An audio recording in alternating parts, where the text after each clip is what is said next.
Y creo que también hay un avance en el rol de la Corte Suprema de Justicia, que antes, a partir de los golpes de Estado, estuvo muy desdibujado en la Argentina.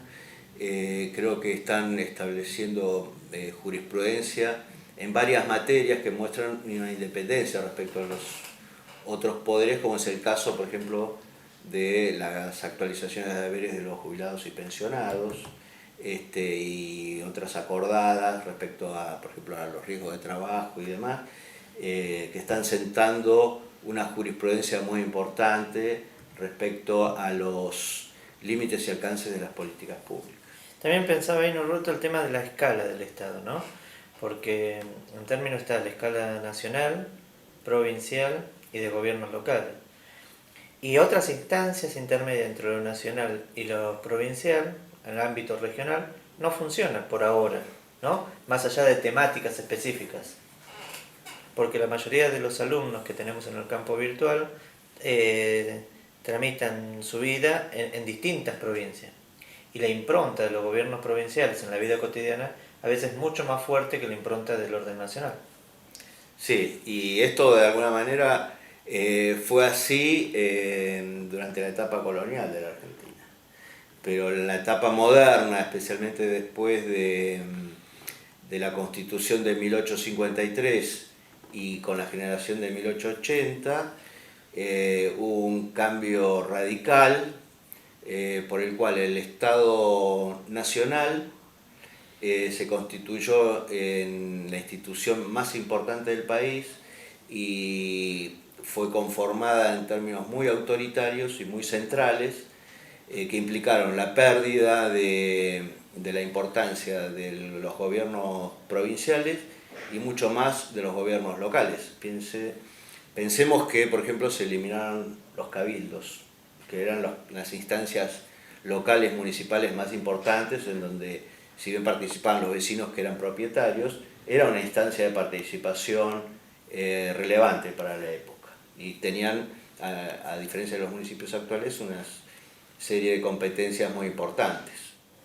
De hecho, el Poder Ejecutivo Nacional se imponía sobre el resto de los gobernadores, que en realidad jurídicamente deben ser preexistentes al Estado Nacional, con la famosa figura de la intervención, que recién se elimina en 1994 con la reforma constitucional, en donde esta intervención del Estado Nacional a los gobiernos provinciales está limitada a muy pocas figuras y debe tener una aprobación del Congreso. Y otro gran debate que está pendiente, desde 1988 al menos, es el problema de los recursos y de los gastos entre estas instancias. El centralismo en este momento pasa por esa instancia. El Estado Nacional recauda los impuestos más importantes y lo distribuye de acuerdo a ciertos criterios. Esos criterios están pendientes de debate porque la reforma del 94 también plantea que se debe dictar una nueva ley de coparticipación federal, pero la complejidad del tema hace que, transcurridos casi 20 años, ese debate no se haya dado. Entonces, la autonomía fiscal de las provincias es muy limitada y sus presupuestos dependen fundamentalmente de la distribución que haga el Estado Nacional por la coparticipación y por fondos adicionales que les permitan implementar algunas políticas. Bien. ¿Y de los estados locales? Y bueno, respecto a los estados locales ocurre lo mismo en una instancia respecto a los estados provinciales, con la complejidad de que hay una organización político-jurídica muy distinta, porque hay distintos tipos de municipios, ¿no? Algunos estiman que hay alrededor de 2.800, otros que son más, porque la organización y característica de los municipios varía mucho de acuerdo a la organización que se plantea en la provincia, ¿no? Hay distintas jerarquías entre los municipios y hay provincias que tienen un número muy grande de municipios, como el caso de la provincia de Córdoba, que tiene más de 400. Hay provincias que tienen un número mucho más reducido, Entonces esto plantea una heterogeneidad y una complejidad en el problema muy amplio.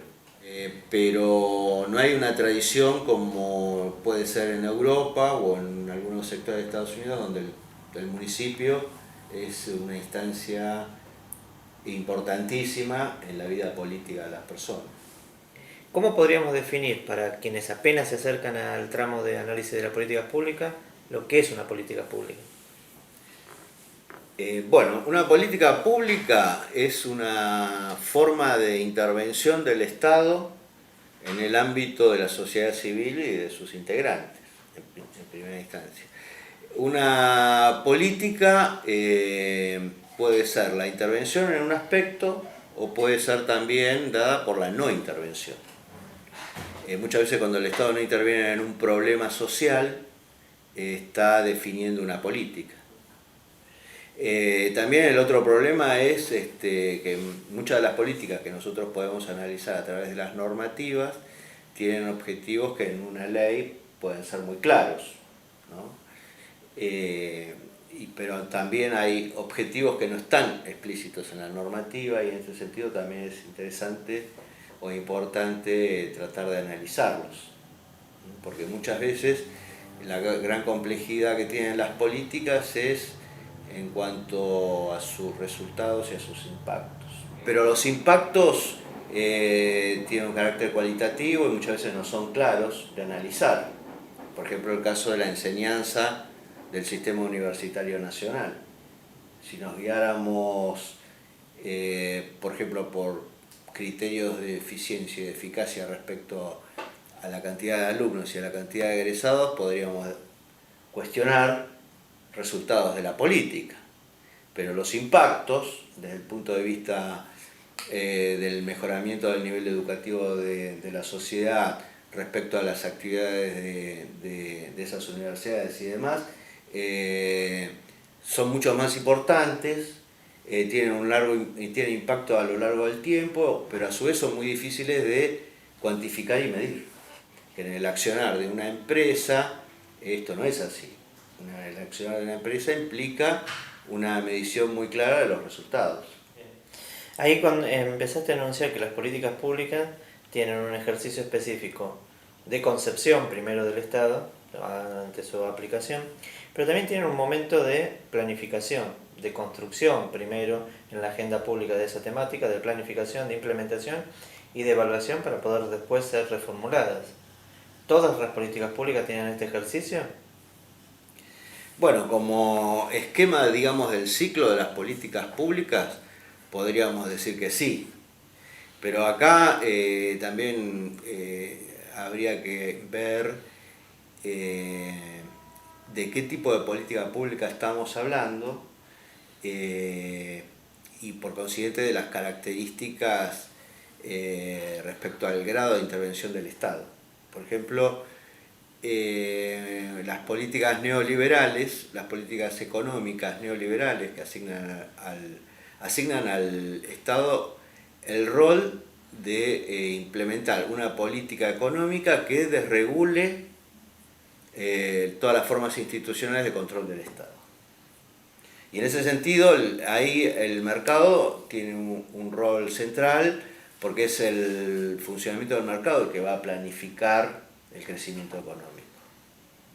Y en ese sentido la política se limita a desregular todas las formas que puedan existir